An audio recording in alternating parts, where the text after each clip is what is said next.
What's up, guys? This is the Advisor Odyssey podcast. Now, today, if you've noticed, the theme that we're going through with this whole month is all about sales process and getting better and more dialed in when you're meeting in the trenches, in the conference rooms with these prospects.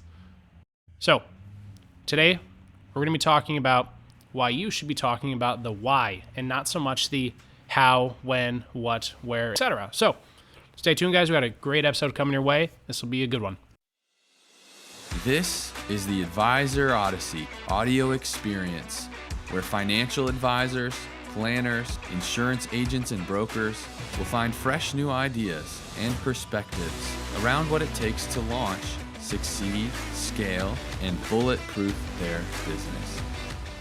All right, listen up here, advisors, really quick. If you haven't noticed yet, the theme for this entire month is all about sales process.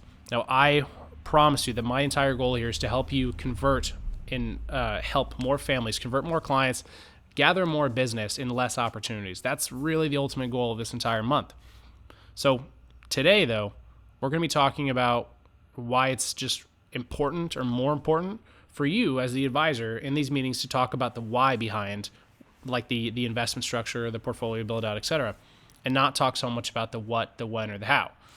So when it comes to these conversations I have with advisors about bettering their sales process, like improving it, fixing it, solving it, whatever, there's really two types of questions that I get asked. The first is something along the lines of, what are other advisors doing in their sales process? The second type of question I get asked is, how can I make mine better? Now, oftentimes they come together, like one question then the other, but many times they're still completely separate.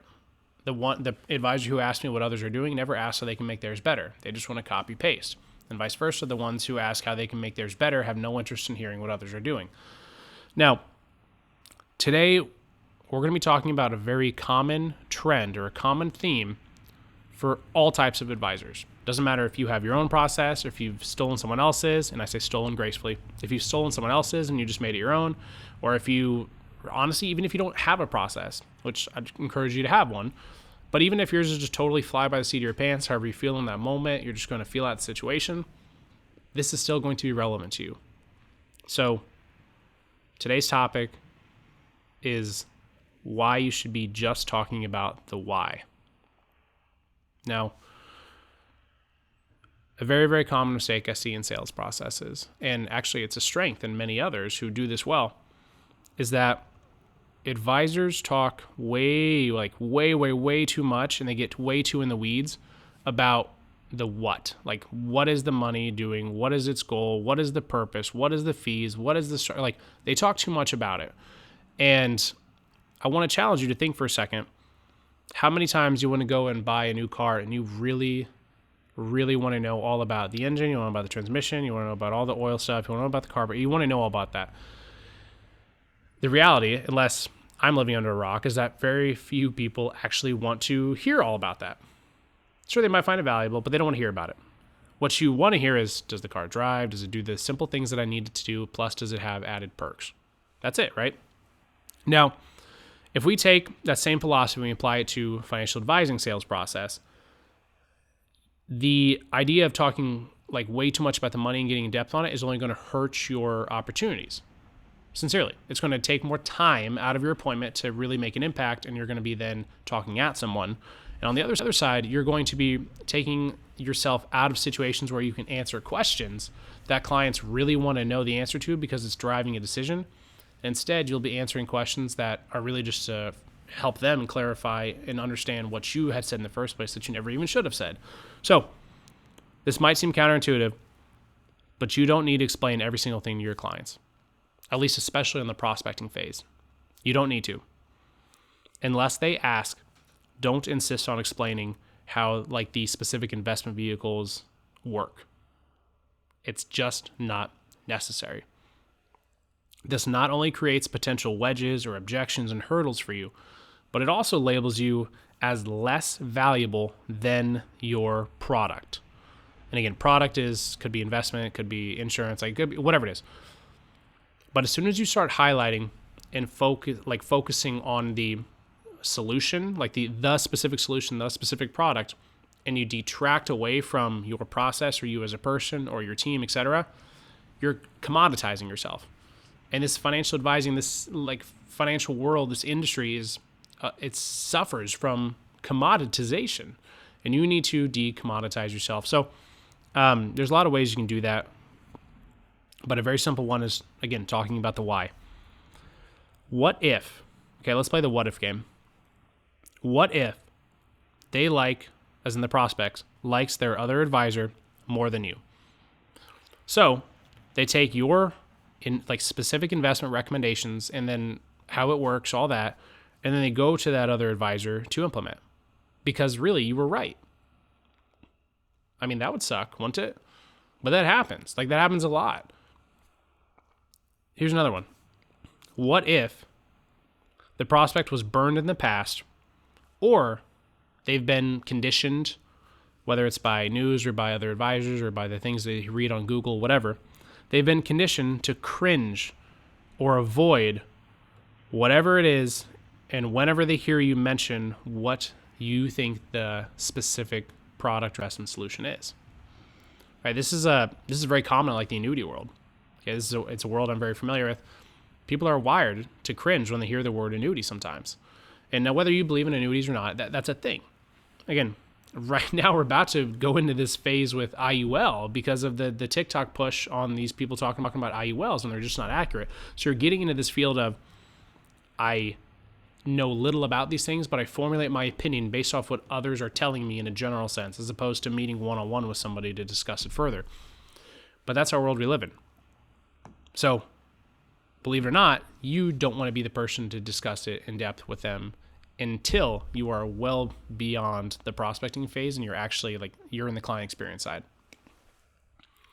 The last what if question for you is, what if they were looking for an advisor to just talk to? Like someone who listens, who can get them, and maybe there's someone who's got this wall built up, or they're very tough to trust and open up with someone because they're afraid of being sold. So they want to meet with someone and potentially work with someone who just gets them and talks to them, and the last thing they ever hear about from you is financial stuff. It's more of a therapist role, you can call it, financial therapist. And yet you come at them with all these things about, here's this product, here's how it works, here's what we do, here's this yield, here's all this. It's going to be overwhelming to them. And we haven't even talked about the educational side of it, that you might know enough about something because you live and breathe it every day to get in the weeds and talk about it. And you might have a passion that you want to explain it. But if that's not their passion, they don't need to know it. They probably don't care. I mean, how many, from an analogy sense or to compare it, I suppose, you go to the doctor and it could be as simple as, I've got a headache. Then all of a sudden this person's telling you,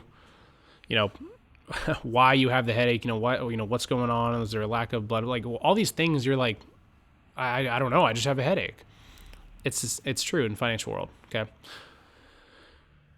So again, at the end of the day, my big piece of advice there is stay out of the weeds. Stay out of the weeds always. It will never help you.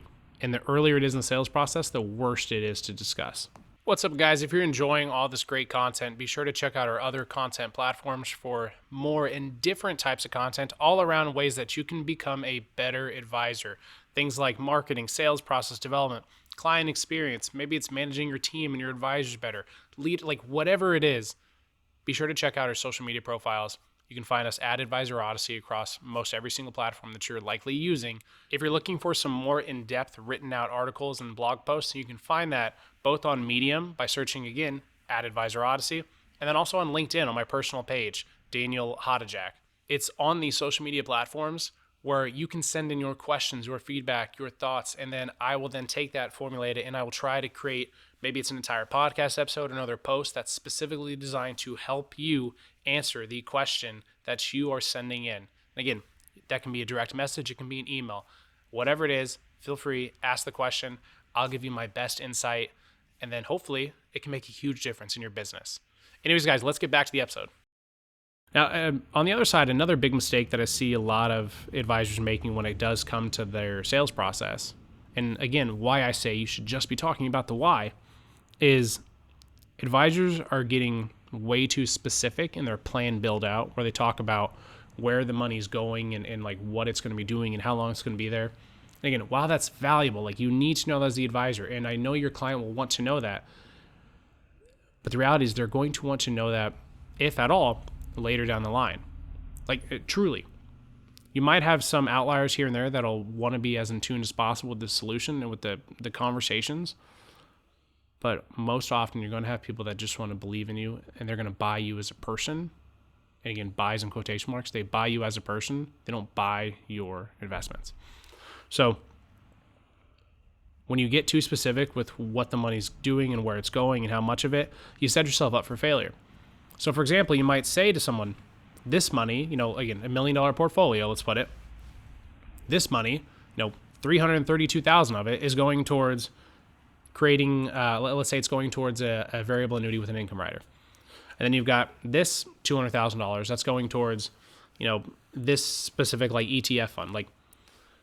That might be all well and fine for a few, but for the most part, you want to avoid that.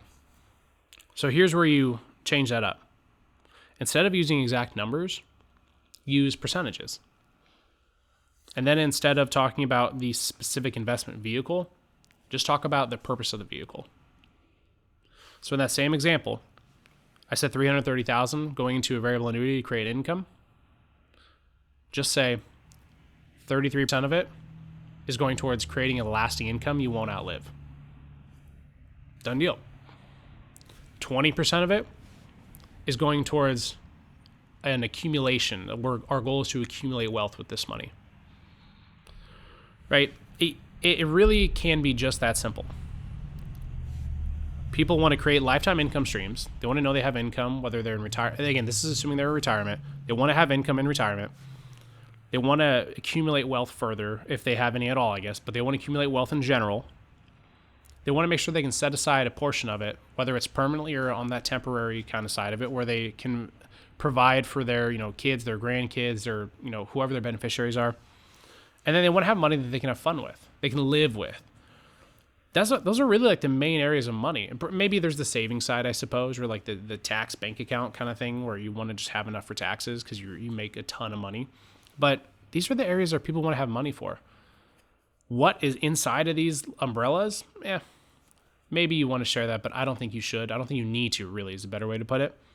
But say the percentage, say the why. That's going to lead to much more positive outcomes for you, I believe, because people are emotional. People are emotional, but money shouldn't be. The purpose of money, however, should always be emotional. There is power in illuminating your prospects to understanding that reality. And as soon as they connect a certain dollar amount with a certain investment, you take a step back. But if they connect a certain portion of their portfolio towards a specific purpose, you take a step forward in reaching them with their goals and really holding their hand throughout the way, as opposed to just telling them, I got it. I'm telling you guys, I hope you guys have enjoyed this episode. You got it. Have a great day. We hope you enjoyed the Advisor Odyssey audio experience. Connect with us on your favorite social media platforms at Advisor Odyssey. You can find our full-length educational videos to watch on YouTube, Instagram, and Facebook. Check out all our articles and publications on medium.com/Advisor Odyssey. The Advisor Odyssey podcast is available on Spotify and Apple Podcasts. The contents and opinions shared, expressed, or otherwise alluded to on the Advisor Odyssey podcast and audio experience are solely ideas and not to be depicted as tax, legal, or investment advice. Results from the use of these concepts may not be representative of the experience of all financial professionals and are no guarantee of future success. Your results may vary. The Advisor Odyssey and its affiliated members are not to be held liable or responsible for any lawful recourse or punishment invoked upon the individual or accompanying business partners or team members. Federal law, state law, and/or insurance carrier requirements may prohibit or place limitations on any of the ideas and activities expressed. All advisors, planners, wholesalers, affiliated reps, and investment advisors should be aware of any limitations imposed by federal regulation, state regulation, insurance carriers, broker-dealers, and registered investment advisors as applicable. Investment advisors are strongly encouraged to obtain pre-approval from the broker-dealer, registered investment advisor, insurance company, or similar institution with which they may be affiliated.